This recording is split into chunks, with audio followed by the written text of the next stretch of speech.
We know there are many choices in internet radio, and the staff and host of LA Talk Live would like to thank you for choosing the internet's hottest destination for the most eclectic sound and invigorating talk.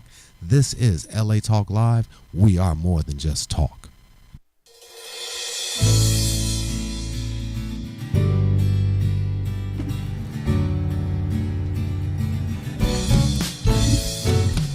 Ooh. Joy in my house, joy in my house, joy. I got joy. Welcome, ladies and gentlemen, to Joy in My House, inspirational reality radio show with a touch of recovery. A reality radio show where nothing is left unsaid. And no one is insignificant who shares. I'm joined here by my co-host and recording artist, Lolita Robinson. How are you this morning? Welcome to another day of Joy in My House. Another day of Joy in my house. A little traffic on the 105. Okay, what was going on? Accident or what? I think they were fixing one of the exits. And as alley drivers that we are, okay, everything slows down. That's right. If that's it right. Sprinkles, everything we don't know how to handle it. Well, you look cool and dapper, like you're you. showing up. So how's your week? It's always busy. It's always busy. Yeah. Getting ready for a big fight. That's right. My fighter's fighting next Sunday. When is it? Next Sunday. Okay. Next Sunday. Where's it gonna be? In Saboba Casino. Okay, where is that? So it's a drive out on an Indian reservation because those are the ones that sanction the fights. That's all right. Are you excited? Do you get nervous for your fighters? Always. All right. Always. I think I probably get just as nervous as they do. They don't know it, but I do. Right. A lot of time, energy gets spent, working with people, so when they're in that position, you want them to succeed. Well, your life's just interesting, from the red carpet to in the ring. We also have a red carpet event tonight. Do you really? Okay, so tell me about it. That is Miss Russia LA is tonight, so I'll be doing the red carpet event. Beautiful Miss. Those women are. Is Van Eric going? I don't think so. Sounds like he wants to, though. Sounds like he wants to. Oh, my goodness. And then tomorrow, that's so cool. LA Fashion Week opens, and I do the red carpet for Sue Wong, who's an amazing designer. Okay, and the young lady that was with us, is that her event? No, her event was last night. Okay. Her event was last night. And how did it go? I did not make it to that event, no. Very good for you. You get out there.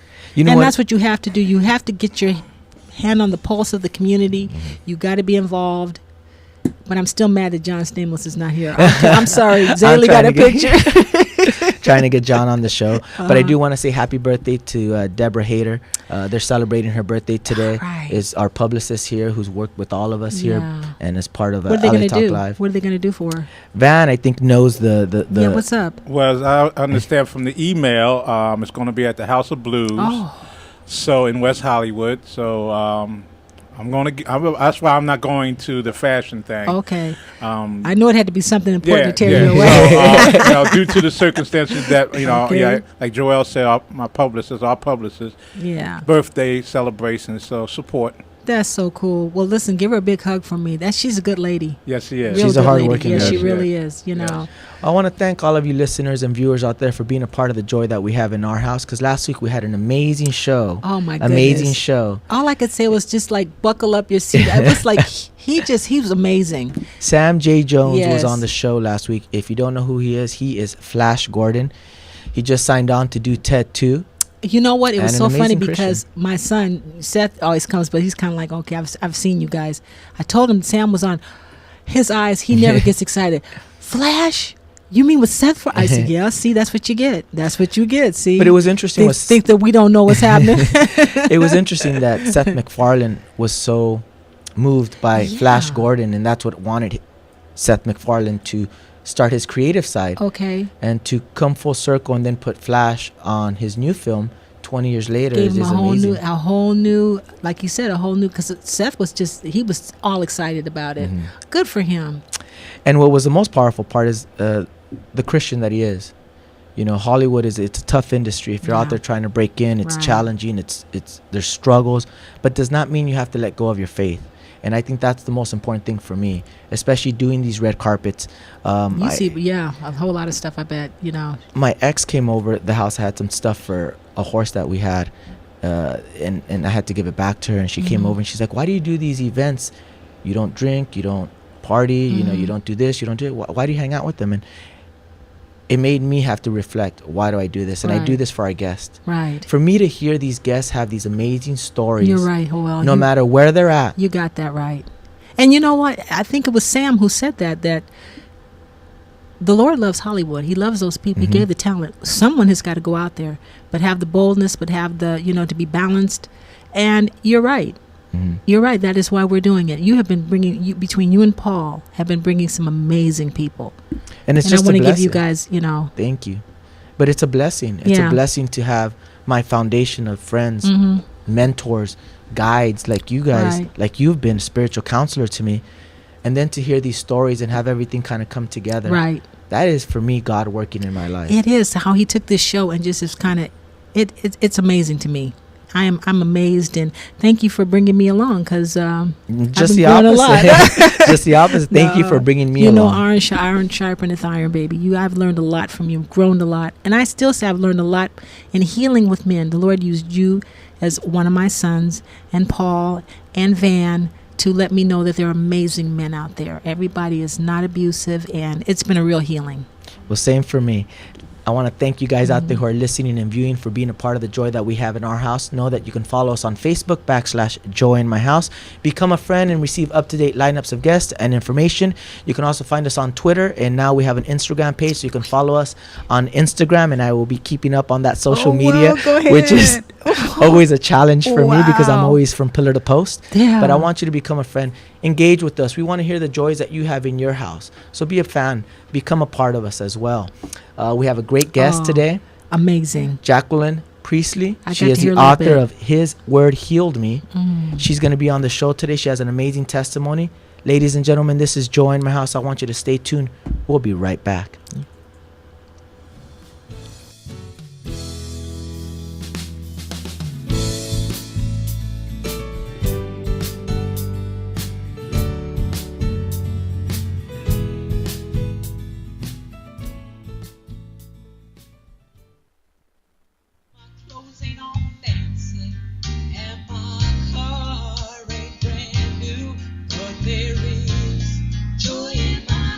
Hello, I'm Joel Ramirez. And I'm Lolita Robinson Coppage, and welcome to Joy in My House on LATalkLive.com. Inspirational radio with a touch of recovery. A reality show where nothing is left unsaid and no one is insignificant who says it. Exclusively on LATalkLive.com. You can also catch us on iTunes Radio R&B or watch us on Ustream TV. Reality radio handcrafted for your listening pleasure. This is LA Talk Live, and we are more than just talk.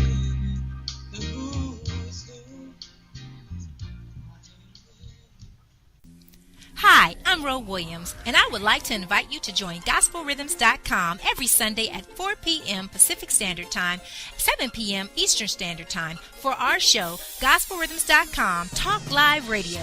Join us as we celebrate Christians around the world in all genres of entertainment, as well as highlight interest stories on men and women who are making a difference and impacting their community. So don't forget to tune in to GospelRhythms.com Talk Live Radio, exclusively on LATalkLive.com. You can also catch us on iTunes under R&B or watch us live on Ustream TV. We are reality radio, handcrafted for your listening pleasure. This is GospelRhythms.com Talk Live Radio on LATalkLive.com. We're more than just talk. We're heaven's party here on earth.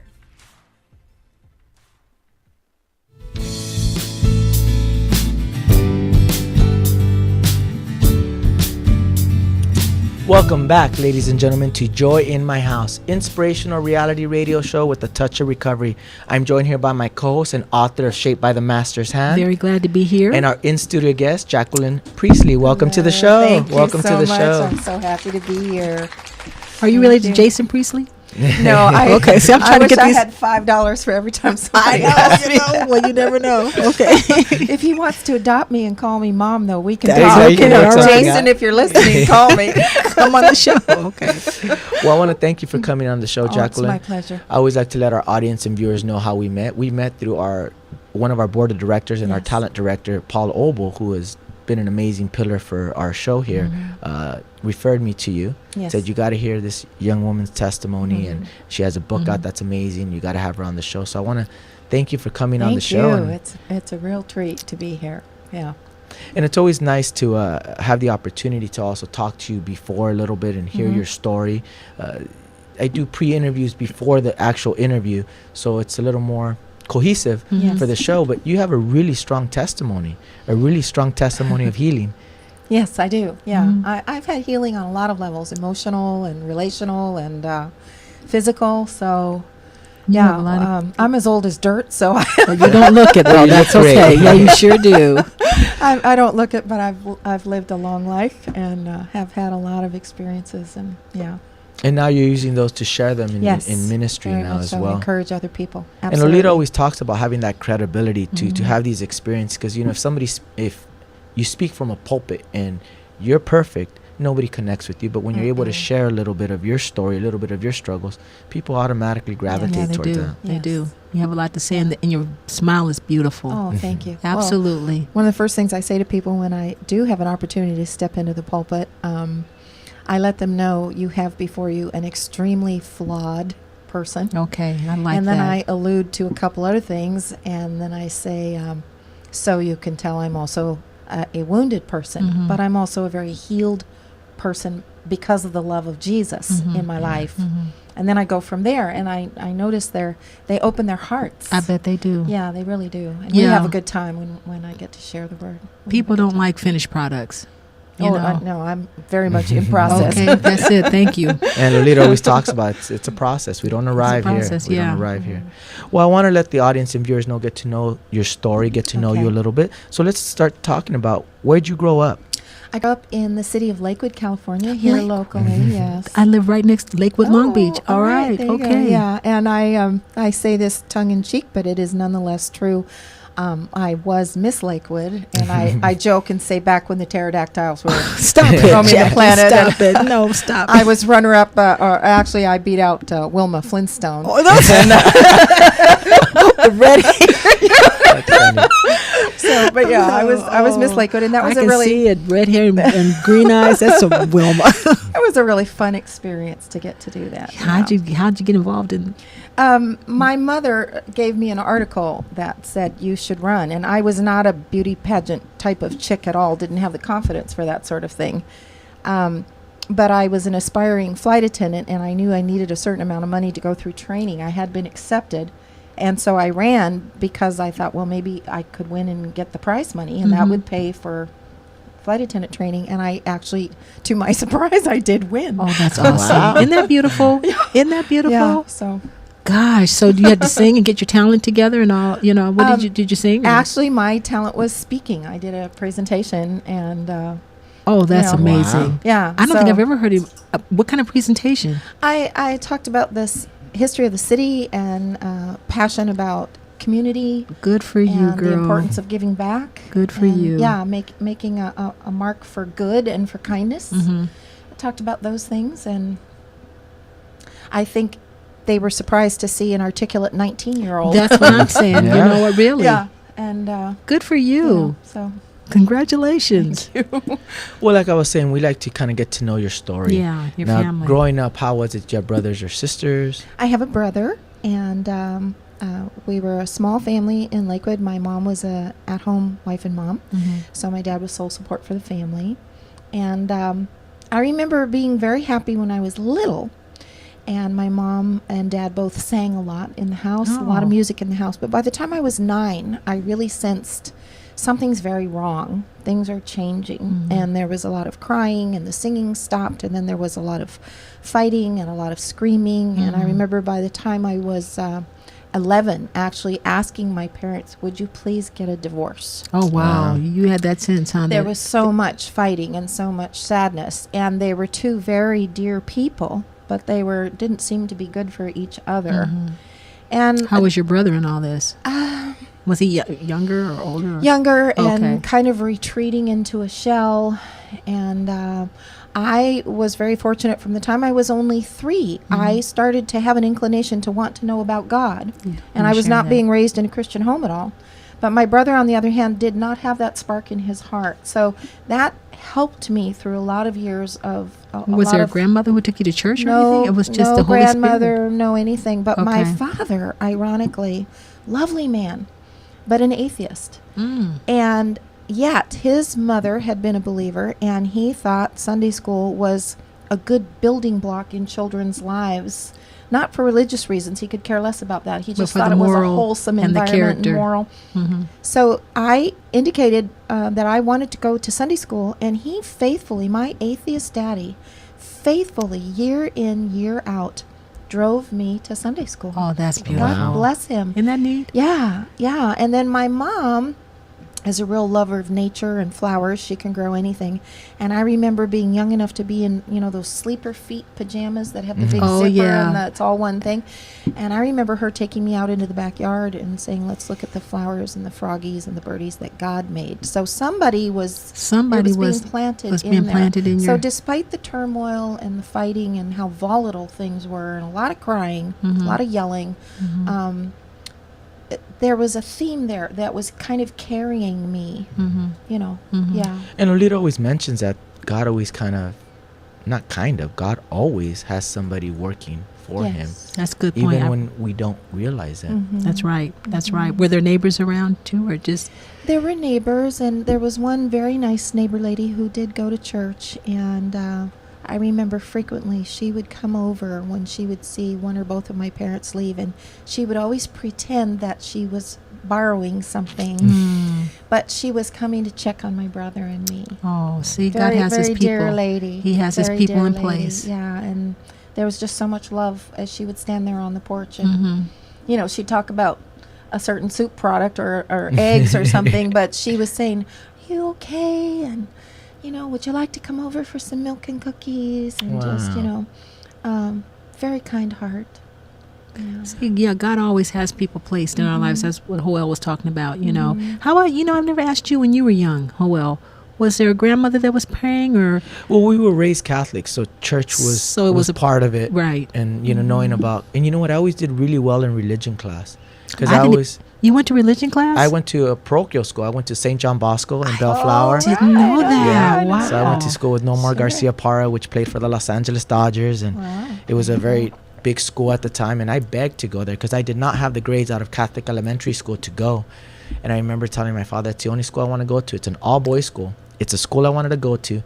And all summer, I didn't even know what high school I was going to go to. And I called them every day for like the last month. You're kidding. Now, and I think the only reason they let me in, I think, is because I bugged them because I did not have the grades or the recommendation for it. So they let me in, and I did not graduate from that school, and it's one of my biggest regrets because it was an amazing school, but great opportunity to have gone and taught college preparatory courses at such a young age. But religion class was always something that fascinated me. Now, see, I didn't know that. So the Lord, your heart was foul ground. See, that's awesome. Thank you for sharing that. I didn't even know that. But I did want to touch on your adolescence. So this is the turmoils in your house. Now you're getting a little older. You're junior high, high school. How was that growing up? I had a belief inside me that I was ugly. I was very tall. Yeah, you are very statuesque. I was my adult height by age 11 and a half. Are you serious? I towered over teachers at school. My mother's very petite. She's 5'3", very petite woman. And then here I'm this Amazon. So she didn't quite know what to do with me. She had to Was your father tall? Yes. Okay. Father is 6'3". Oh, wow. Yeah. Okay. So, and my son is 6'5". Give a shout out. So. Okay. Well, see, if you were in my school, I would have been hitting on you. I date tall women. He does. Even in elementary school, my girlfriend was really tall. That is so true. Well, I had no confidence. I wore, I had a lot of sight issues growing up. So my glasses were as thick as the bottom of a fishbowl. You wonder what. And then I was overly tall, and I was given home boxed permanents, so half the time my hair looked like Bozo. And then I had and then on top, what kind of perms were you trying to do? Get curly hair or something? And they turned out really badly. And then on top, stop laughing, because Bozo went red.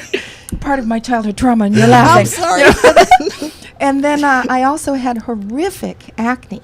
Oh, what? So, and people would make unkind, Jackie. brutal jokes about my acne. So that combination, I really believed I was ugly. And then the same lady that would come over and mention milk and cookies when I was 15 or 16, she said, why don't you come to my church? I always hear you singing. And she said you could join the choir, which really started to open up my life. And there was a lady that I met there who was a professional model. And she said, you know, you have a great facial structure. I can teach you some things and help build your confidence. Okay. And just things started to get better at age 16 But the Lord or had 17. that in place. You know, you just never know with people. And I remember listening to Barbara Eden. Is that the late I Dream of Jeannie? Oh, yes. Can you relate to her testimony? I don't know her testimony. Something similar. Coke bottle glasses.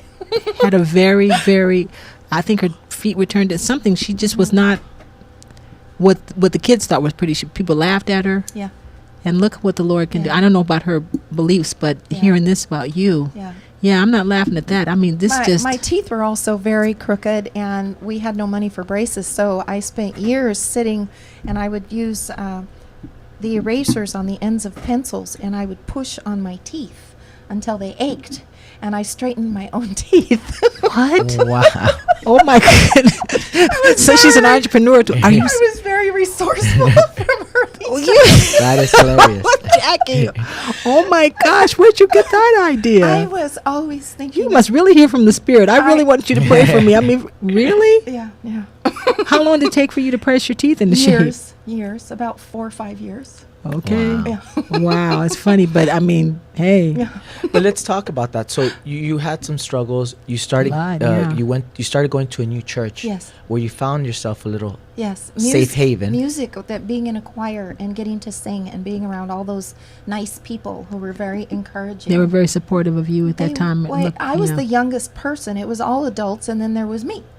But they were kind to me, and they let me stay because I could belt out a song. I believe that. Yeah, I really could. I have a big booming soprano voice, so they. But I want to talk about something that happened at 19 years of age where you rededicated your life. I want to talk about that experience because I think we all have that. Not all of us, but most of us have that. Oh, I had to come to Christ. I gave my life to Christ and what that was like. Tell us what your experience was like. Did you get away from him? Because it didn't sound like you did. No. But I assumed that because I was in church, I was saved. And I loved Jesus kind of out there on the periphery and externally. So I assumed everything was fine. And I had a boyfriend that I doted on, and he played guitar in a little garage band, and that they went to a Christian coffee house out in Downey. And I went along, and a zealous young man came up to me and talked to me about Jesus, and I nodded dutifully and said churchy things. And then he said, so you're confident you're going to heaven if you were to die? And I said, well, I hope so. I hope I've been good enough. And he very bluntly said, well, then you're not saved, because if you were saved and you really knew Jesus was in your heart, you would know your salvation was totally based on him instead of good works. I was quite irritated with him, and I walked away with my nose in the air. But that stuck. He planted that seed. Yeah, it he did. just was in there like a cockleburr, it wouldn't go away for 2 years. And now I was in my first semester of college. I was in college early, and some kids invited me to a Jesus rock concert at Wilson High School Gymnasium in Long Wilson, Beach. yeah, I know, yeah. And through the music and the words in the music, something huge was happening to my heart. And Jesus was presenting himself on a more real level than I'd ever experienced before. And when the young man stood on an orange crate with a giant wad of gum in his mouth and invited anybody who wants to know Jesus personally and receive him into your own heart, I was the first one down there. Wow. I don't remember much else, and my prayer was very simple. I said, Jesus, I've always sort of believed in you, but nobody told me that you would actually come live inside my heart. If I asked you to, I didn't know that. I said, for goodness sakes. Well, yes, I want that. And I was so aware of a shift and a difference. Well, talking to people that go to church, how can you make that bridge? Because it doesn't look like to me you got into drugs and alcohol. You were going to church. So How could you explain that to someone who's a churchgoer and listening to you and go, why? I go to church. What are you saying? What was the difference? There's a qualitative difference between learning about Jesus and having knowledge about him. Good point. Versus knowing him personally. For instance, I've just met you guys. Mm-hmm. If we sit and chat over coffee and I learn about you and your background, that's cool. Right. I'm getting to know about you. Right. But if you say, come to my house, come in my kitchen, let's grocery shop together and throw down a great meal, and then let's watch a movie, and I'm going to have you meet my kids and my cousins, and then I'm going to have you over for my grandma's birthday party. Well, now you're including me in your home. We're breaking bread together. That's a relationship. That's awesome. It's different, especially if we start to share secrets of the heart. So that's the qualitative difference between knowing about Jesus versus doing what it says, in Romans 10:9 and 10 and John 3:16, where if you believe on Jesus that he's the Son of God, and then you ask him into your heart and say, yes, I want you to be Lord. I want you to come have dominion inside my life and take over, and let's do it together. That's awesome. Huge difference. And he made himself so real to me, and he and I have been walking together for over 4 decades. That's awesome. I'm so glad you said that, because so many people look at the church and I don't want anything to do with the church. We're not talking about the church. Right. You just said it. I don't even want to expound. You said that beautifully. Now at 20 and 30 years old, you modeled. I did. I had the... Let's talk a little So bit when about did that. when did the transformation take over? Because that sounded a lot acne and... I went from ugly duckling to someone with potential. And largely it was from that gracious woman at that church who was herself a model. And she did commercials. She did all kinds of things. She introduced me to some people in L.A. and Hollywood. I took courses and learned to do professional makeup. And then I started to learn to do ramp modeling, and it just kind of went from there. It was sporadic, but great fun, and I would get invited to come. They knew I was a hard worker. They knew I was on time. I was 5'8.5" and skinny, and I could fix my hair quickly and give them any look they wanted. So people wanted me on the runways to wear anything from sporting equipment to $80,000 gowns. Wow. And so that's another point. Yeah, so work on yourself. It's great fun. If you have problems, you're saying a whole lot. Work on it. Yeah. Work on it. Yeah. And during this time, how was your faith? Because you had just given your life to Christ. Right. There was a shift in your heart. Right. How was it being in that industry, doing what you do, but yet still being a strong believer? Because I think a lot of people misunderstand that. They feel that if I go to Hollywood, I can't talk about Jesus. I can't share that part of my life with them, because then people are going to look at me funny. Right. I see it as the opposite. Right. For me personally.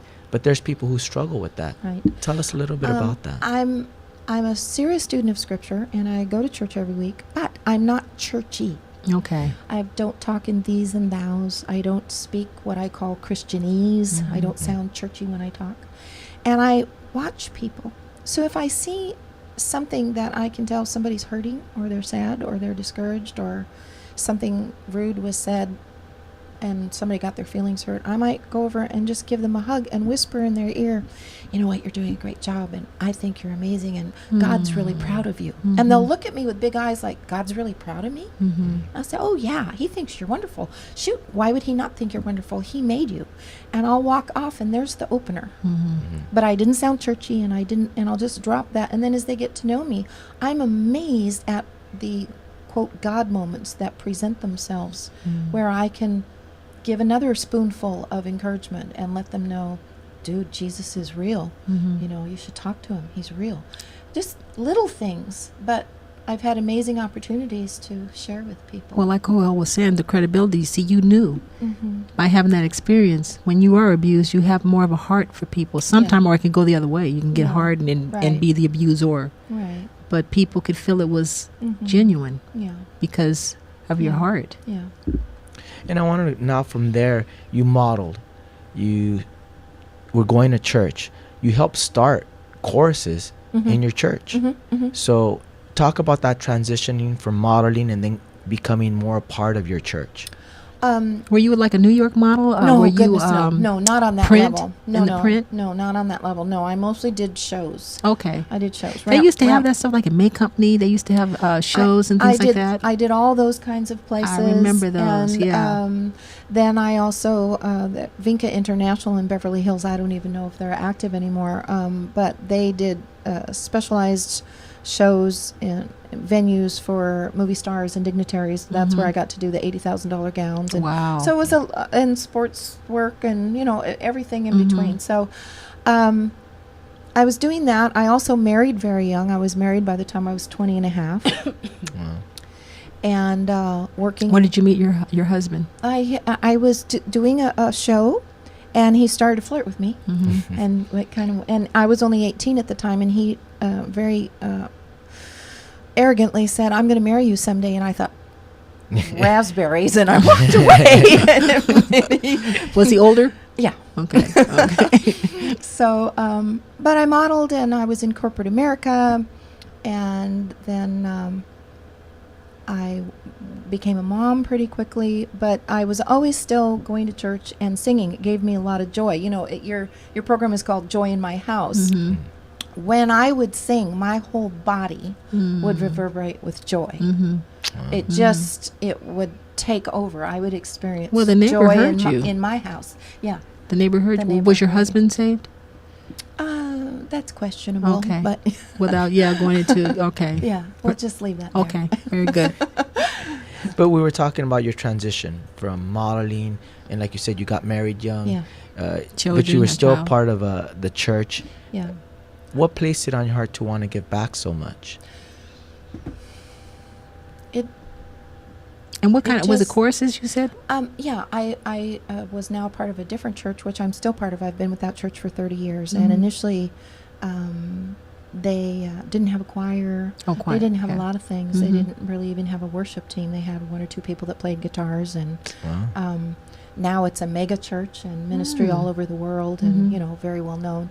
But so I helped a lot with the music and singing and starting the choir, because I'd been in choirs off and on through elementary school and high school and college, and the other church choir that I was in as a teenager.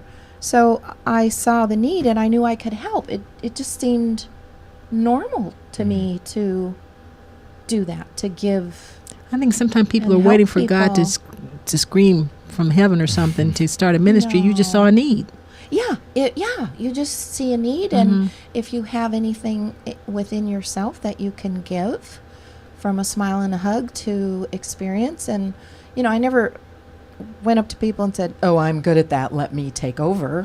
I would just say, I'd really like to help. Is there anything I could do? And then they'd usually say, "Well, what do you know to do?" Oh, and it would go from there. A servant's heart. Yes, just a servant's heart to give and to serve. Yeah.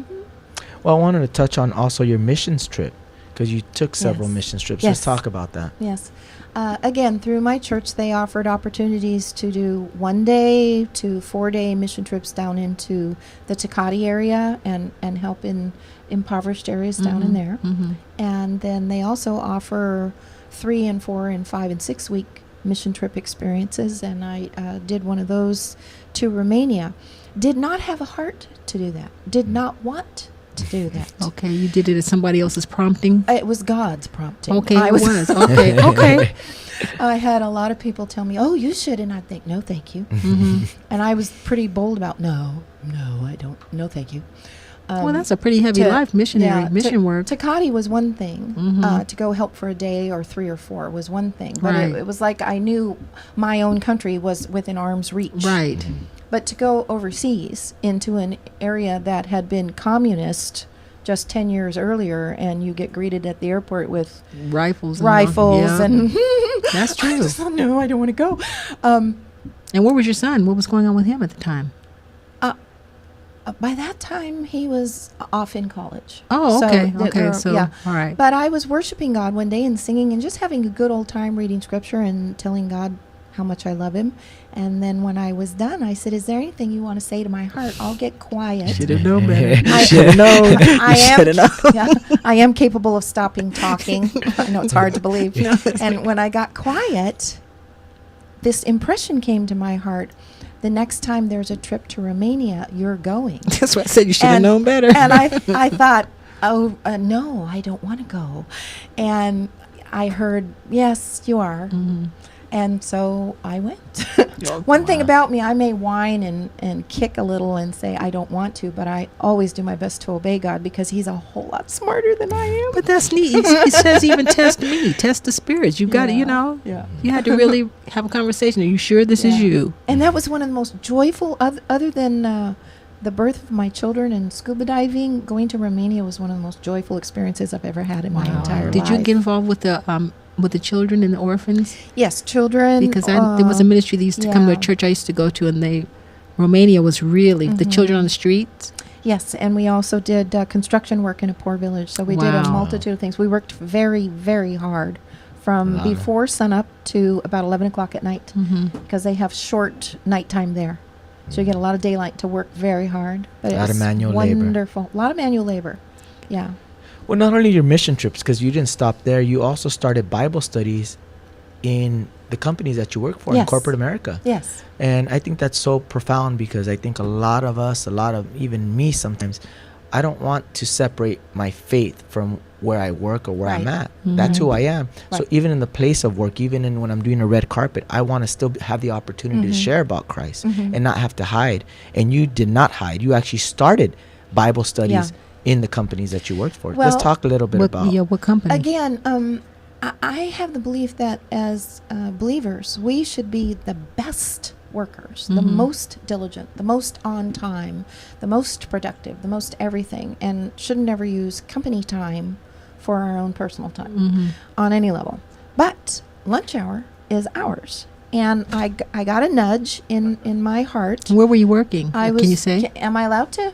Yeah, that's up to you. Oh, yeah. I was working for Toyota USA. And that's important. Yeah. Wonderful company. Oh my gosh. If you're wonderful cars. Yeah. Yes. I own one. Yeah. Yes, they're wonderful cars. But I got a nudge in my spirit to go into a huge, beautiful conference room and sit in there and read the Word of God out loud twice a week on my lunch hour. So I thought, oh, that's interesting. So I thought, okay. So I would sit in there, eat my sandwich, and I would read the scriptures out loud. And I did that for about 3 weeks. And then there was a knock on a door, and a little lady who I didn't know came in, and she said, "What are you doing?"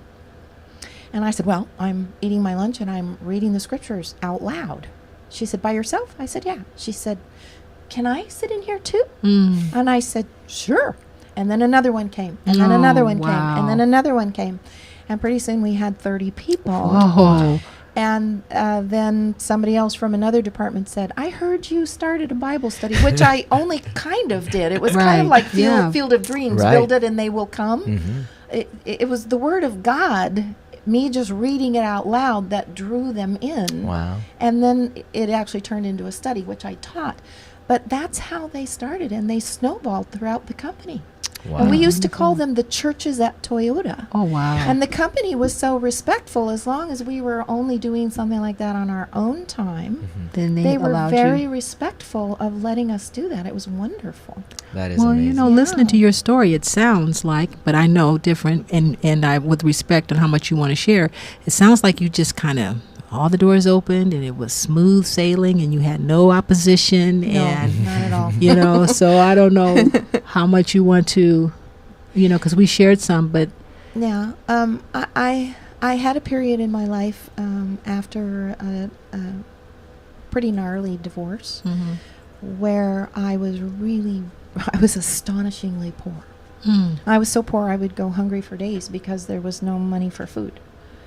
And I remember when the girls used to say, "Oh, let's all go to lunch." At first I said, "No, I can't." And then I wised up and I thought, I can go and I'll say I'm dieting. And you were at work? You were working? Okay. Yeah. Where there's a lot of debt without... Is there a reason why you were poor while you were working? I had initially, this was before I landed the job at Toyota. Okay, I was doing whatever I could do to subsist. Okay, until the Lord brought that door. Learning and growing along the way, but made very little money. And it was a matter of, you know, if you have a season in your life, we're going to choose between eating or paying rent and keeping a roof over your head. You keep the roof over your head. That's wisdom. Mm-hmm. And I was poor enough that I couldn't even buy toilet paper, so I would go to gas stations and Starbucks and coffee houses and places like that to use the restroom before I'd go to sleep at night. So you're not saying that Christianity is a cakewalk? Oh, no. Loving Jesus doesn't mean your life is going to be perfect, but it means he'll carry you through. Mm-hmm. That's right. And he changes your life, and he teaches you along the way. Did you learn a lot through that? Oh, yeah. And he teaches you to be thankful for even the littlest of things. Not that I wasn't already, but I am that much more. Mm-hmm. So... And maybe he was preparing you for when you went to Romania. Well, that stuff. Yeah, we didn't eat much while we were there. Right. And what the poor people go through. Had very little to offer. Yeah. So, yeah, and you don't die from being hungry. Mm-hmm. You know. Well, you get a whole nother perspective. Like he's taken me through I've never been in this situation. Yeah. All my work is gone when I fell. And every door. And right now my son is helping me financially. But it gives you a whole nother perspective of life, because some people don't come out of it. They live in it all the time. Yeah, yeah. Well, you know, I had a season where I was very angry and very bitter about a lot of things. And then I remember God started to help me with that. And he said, we're going to start working on how angry you are. Mm-hmm.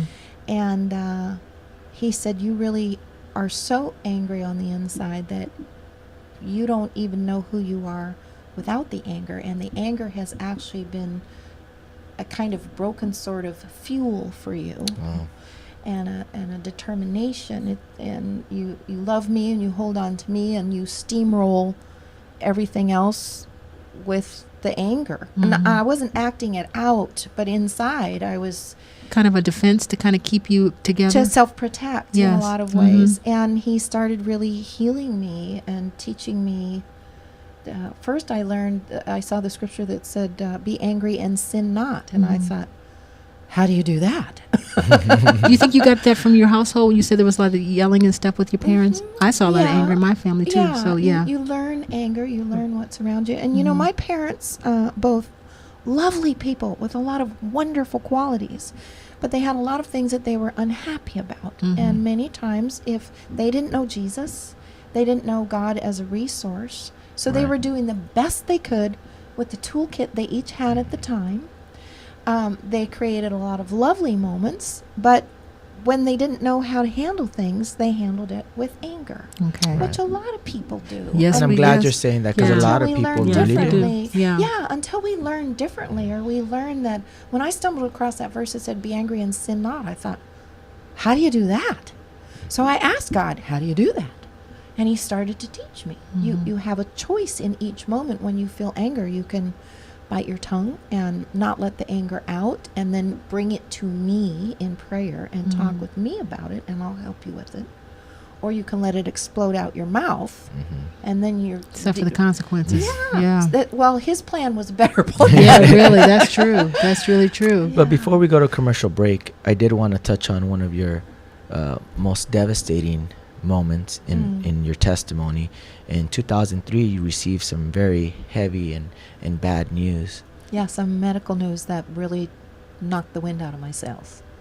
Yeah. Well, ladies and gentlemen, when we come back, we're going to have Jacqueline Priestley talk about that news and talk about her new book, His Word Healed Me. We'll be right back, ladies and gentlemen. This is Joy in My House. I want you to stay tuned.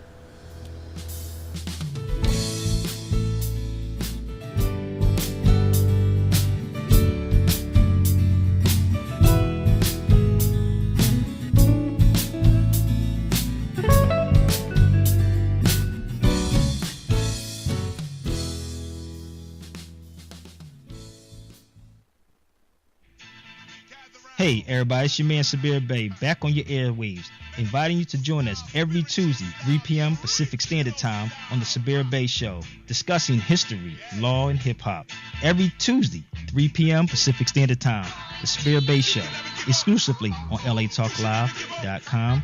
You also can catch us on iTunes Radio and R&B, Live 365, Radio Flag, and now Stitcher Radio. Or watch us and listen directly at LATalkLive.com. Reality radio, handcrafted for your listening pleasure. This is LA Talk Live, and we are more than just talk.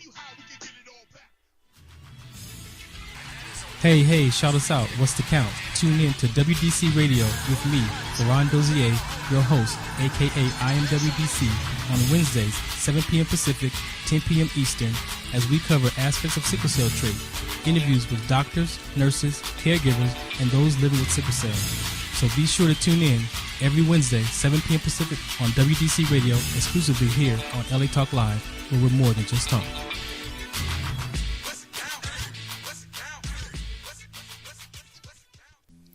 Hi, I'm Ro Williams, and I would like to invite you to join GospelRhythms.com every Sunday at 4 p.m. Pacific Standard Time, 7 p.m. Eastern Standard Time for our show, GospelRhythms.com Talk Live Radio. Join us as we celebrate Christians around the world in all genres of entertainment, as well as highlight interest stories on men and women who are making a difference and impacting their community. So don't forget to tune in to GospelRhythms.com Talk Live Radio exclusively on LATalkLive.com. You can also catch us on iTunes under R&B or watch us live on Ustream TV. We are reality radio handcrafted for your listening pleasure. This is GospelRhythms.com Talk Live Radio on LATalkLive.com. We're more than just talk. We're heaven's party here on earth.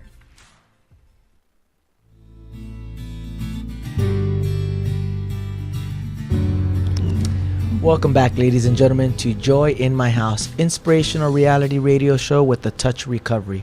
A reality radio show where nothing is left unsaid. And no one is insignificant who says it. I'm going back. I'm joined here by my co-host, Lolita Robinson, and author of Shaped by the Master's Hand. Very happy to be here. And our in-studio guest, Jacqueline Priestley, Very author happy of His Word Healed Me. Yes. We were just talking about how handsome you are. But I said, he's my son, so, you can think he's cute. Well, the interesting thing is, for whatever reason, I'm very attracted to older women. He sure is. Well, I'm older. So a match made. Fans got to thumb up, But Paul, you started matchmaking here today. Well, what ends up happening is I think more mature women, they know who they are. Yes. Yeah. And they don't. Yes. They talk about playing games or however you want to word it. When you're solid in who you are, it doesn't matter what age. It's attractive. That's right. When you know what you stand for, you know who you are. You've already made your mistakes, and you know you don't want to make them again. That's right. And we were talking about that earlier, about that change. And I think you get to a certain point. Some people a little younger. Some people, for me, it took a lot more time to get to that place. But knowing who you are, especially in Christ. But you know what's interesting? I can see how handsome you are. I always said you reminded me of Brad Pitt, but I've always had a mother's heart for you. Always. It was always that, And same here, that relationship was always that. But you are cute, so go ahead. Well, before we left our commercial break, we were talking about the news you got in 2003. Yes. In 2003, you got some very heavy news. Yeah. Why don't you let us know what that was and how was it going through that? Well, I kept for many weeks. My right side lower back kept hurting until finally one night I woke up 2:30 in the morning, twitching off the bed with tremendous pain, and I felt like I had a fever all through my body just from the intensity of the pain. So had to go to emergency, was rushed in, and was scanned and tested. And while I was having the scans and the tests, they confirmed that I was passing many large kidney stones in the right kidney. So the right kidney was hurting me, but lo and behold, on the left kidney, quietly, there was a very large mass growing in the center of the left kidney. And they had big eyes, and they talked with hushed, urgent tones, and they made me promise to go see my own specialist right away. And so but they wouldn't tell me. They just said, we've just spotted something. So you must have been, were you nervous as I'll get up and go? Or let's just say I had an opportunity to be really afraid. Okay, yeah. But I am enough of a word woman that I know how to recognize fear when it comes. I understand that fear is not my friend. So I talk to God about everything. If I drop my contact lens in the carpet, the first word that comes out of my mouth is Heavenly Father. Show me where the contact lens is. I mean, I talked to him about everything. Right, so I was really talking to him on the way home, and I had an opportunity to be afraid, And then when I took the x-rays to my specialist, he called me and said, this is urgent. We need to get you into. And I said, why? And I had been reading the word right before that happened, and I got the call. And even the timing of God, that Did he prepare you? I had some things that I was going to do, and then 3 hours later I was going to get in the word, and I kept getting this nudge, no, get in the word now, get in the word now. And my Bible just happened to fall to Psalm 30, 1-4, where it says, praise the Lord at all times. Then the next verse says, I called upon the Lord, and he heard me, and he healed me and delivered me from the grave. Oh, my goodness. And when I read that, I got the hair stood up on the back of my neck, and I thought, wow. Whoa. Wow. Is that verse talking to me, Lord? Am I in for a scary ride here? Yikes. You know, because of what had just happened 2 days before. Yeah, because you still didn't know. 5 minutes after I was reading that scripture, then I got the call, and my doctor said, there's a giant mass in your left kidney. You need to see a specialist right away. We need to take action on this so it doesn't metastasize, and you need to be prepared to lose your left kidney. And so if you hadn't had those gallstones, they would not have kidney stones. Kidney stones. And it was an interesting moment when I got that call, because the fear strangled around my gut and my heart and my mind like a science fiction creeping monster vine in a scary movie, like a python or something. Like a python, right. Yeah, a slimy python. But what was interesting was at the same time, in one ear the doctor was telling me the news, but then in my heart I heard, it was like the Lord was saying, what did I just tell you on the couch when you were reading the word? I said, you praise me at all times. I said in my word, you called on me and I healed you and delivered you from the grave. Didn't you just read that? You focus on what I told you. So these two dichotomies are going on, and the word of the Lord started to rise up and fight for me, and that continued through the journey. When I went to see the specialist, he saw the x-rays and said, oh yeah, the kidney has to go. And I said, nuh-uh, like a 6-year-old, you know, and I knew I had to really hunker down in the word, go deep with study and prayer. Because that was process, right? How long was that? You're in shock. I was in shock for a couple days, and you walk to your car and the whole world is different. Yeah, the whole world is different when you have that bad C word spoken over you. Yeah, absolutely. But you know, you said something too that's important, because I've just gone through this. This is the 6th time with someone that I really love who's had cancer, and you had a personal word. God is the God who's a healer. Yes, he is. He does heal, and I believe he heals all the time, and he does it, but sometimes he chooses, because my girlfriend just died yesterday, and I'm so sorry. She stood. But he was quiet. He was quiet. Yeah. And so she made peace with, she felt, well, he showed her mother and showed her, he gave her a vision that I'm calling you. So, but you had a rhema word. I did, and I that's a personal word for people though. I asked God when I got home. There were tests and tests and tests and tests and preparing for surgery, but I of course very strongly believe that we should all be responsible to ourselves medically. You know, denial can get you killed. Right. There you go. And denial is not faith. So we can take advantage of the tools that are out there to help us. Love it. Our God is our source for strength, and he's the one that designed the body, so who knows more about the body than he? So I said, what do I do, Lord? How do I manage this? And he said, you go deeper into the healing scriptures than you ever have. You meditate them more with more tenacity and more aggressively than you ever have. I said, well, how do I pray? What do I do? And he said, you read the healing scriptures to your kidney. And you tell your kidney to hear and receive and obey the word of the living God who created it. And then you read the healing scriptures to the kidney, and you do that every day, several times a day. And I said, can it be that simple? And he said, yeah, it's all about me. It's not about you trying to be superwoman or super Christian or have enough faith. He said, you're scared. It's okay. You're human. You're scared. He said, you just keep aiming. Think of my word as another treatment. Mm-hmm. There you go. It's a different kind of treatment. Mm-hmm. And the mass kept growing, but originally it was even in the midst of which you're standing. Yes, people need to know that. Yes, and initially it was centrally located. So the doctor explained to me, I went to 5 different oncologists because I didn't like hearing the bad C word spoken over me. Mm-hmm. So I went to another one out of pocket. He said the same thing. I went to another one out of pocket. Finally, after 5 of them all said the same thing. Why were you doing that? Because I wanted somebody to tell me something that I wanted to hear. That's good. Okay. Thank you for your honesty. Yeah, isn't that true? Yeah, what they were telling me was scary. Mm-hmm. And I didn't like it. So excuse me, then I realized the only person who's going to tell me what I want to hear is the Lord. And Isaiah 53 says, who will believe our report, to whom has the arm of the Lord been revealed? And I hunkered down in there, and by his stripes you were healed. In Psalm 107, God sent his word and healed me and delivered me from destruction. So I held on to that, and I just kept reading the healing scriptures to the kidney. The mass continued to grow, but it started to relocate, and the doctors were freaking out. What do you mean? Like it wasn't metastasizing? It was just moving? But it was centrally located, and they explained to me that even if it were benign, it was still destroying the kidney because it was ruining the function of the kidney because of where it was in the kidney.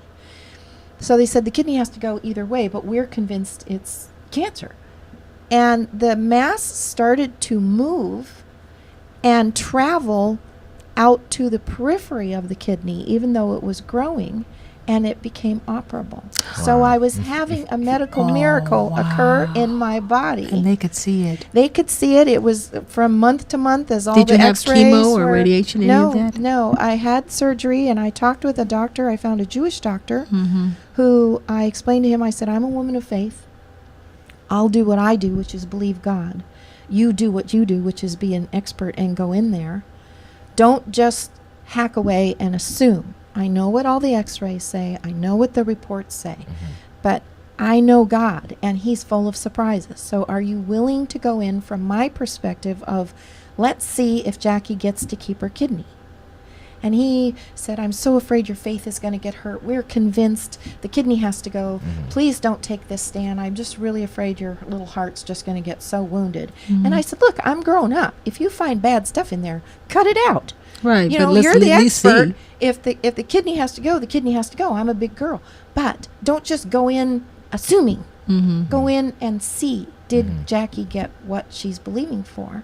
And he got this big grin on his face, and he said, this will be interesting. He said, okay, I'll go in with the idea of, can the kidney be preserved? And I said, thank you, that's all I'm asking for.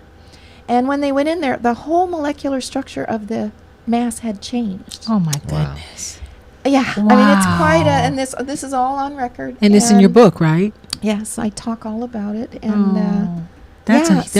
girl, that's so that's they were able to cut it out and piece the kidney back together. And I said, that was when 2003. And I said, how much wiggle room do I have? I know the kidney's going to go through a lot of trauma because of how big the mass is, but are you willing to sew back what's left of it? And how many days do I have to see if it'll actually function before we would have to go? I'm willing to go through 2 surgeries for this. He said, we could give you maybe 15 days. I said, okay. And on the 11th day, that little kidney, like the engine that could, it started to do its business and produce. And so I'm a 2-kidney woman, and to God be the glory. And there's my story. But I talk about dealing with the fear. I talk about all the things the Holy Spirit taught me with lining up your heart and your words and your spirit and your mind and how to combat fear. Well, I have to touch on it, right? Gosh. The appropriate time. Great segue. His word healed me. Now, I was going to ask you why the title, His Word Healed Me, but you just said it. She just said it. Yeah. His word and when people come to you, kidney. Do you come to people and tell them they don't take chemo and don't do that? No, I would not dare do that. I love that. I'm not a physician.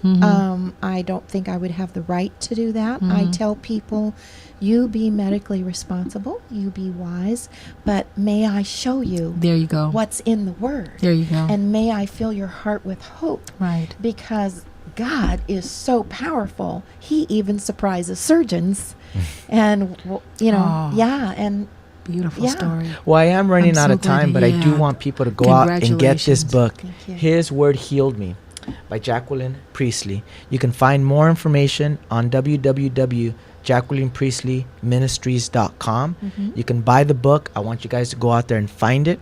Now, do you have a Facebook or anything where people can follow you? Yes, I have a Facebook called His Word Healed Me. It's the same title as the book. Then I have a Jacqueline Priestley Facebook page, and you want to look for the one. There are two of them. There's an older one, and then the current one. It's the one with all the orange poppies in the background. And then Cottonwood Church in Los Alamitos. Their bookstore has carried it. Yes. And Pastor Bayless has endorsed the book. He's talked about the book from the pulpit. Wow. The book has been... he's an amazing man. I love him. Yes, he's extraordinary. And the book is in different languages as well. Yes, it's in Spanish and it's also in Arabic. I had a gentleman come from Egypt and asked if he could translate it. Yeah.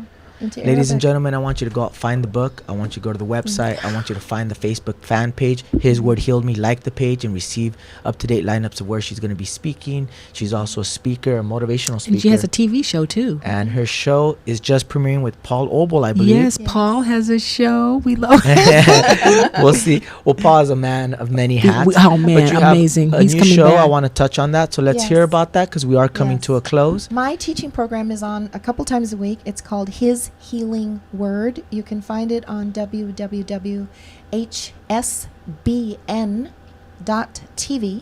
And then I also host a program called Holy Spirit Live, where I get to interview amazing people, and we have all kinds of wonderful things happen on that program. And then I co-host a show that is a panel of women. We have a ridiculously fun amount of time. And that is called A View from the Upper Room. Oh, wow. So we have three shows I'm involved in on a weekly basis. And that is amazing. This has all just been launched very recently. Yay, congratulations. Well, like I said, I want you to find her on Facebook. I want you to like her page, follow her, find out what she's doing, when she's doing it. And the show is coming to a close. We always like to ask this of all of our guests. She said it, but again. What does joy in my house mean to you in today's day and age, Jacqueline? Joy in my house means the joy of the Lord in my house as a person, and then this radio program is a fantastic avenue for expressing the love of God where the rubber meets the road. So... That's great. Jacqueline, thank you for coming on the show. Thank you I want all of our viewers and listeners to catch us live here every Sunday at noon with amazing in-studio guests with life-changing stories of hope, faith, and talent that will amaze you. Because next week we have Kathy Winter. She is an HIV educator. Oh, wow. You're not going to want to miss her story. That's great. This is Joy in My House, ladies and gentlemen. See you next Sunday live here at noon on www.latalklive.com. Have a blessed day. Joy in my house, joy, I got joy.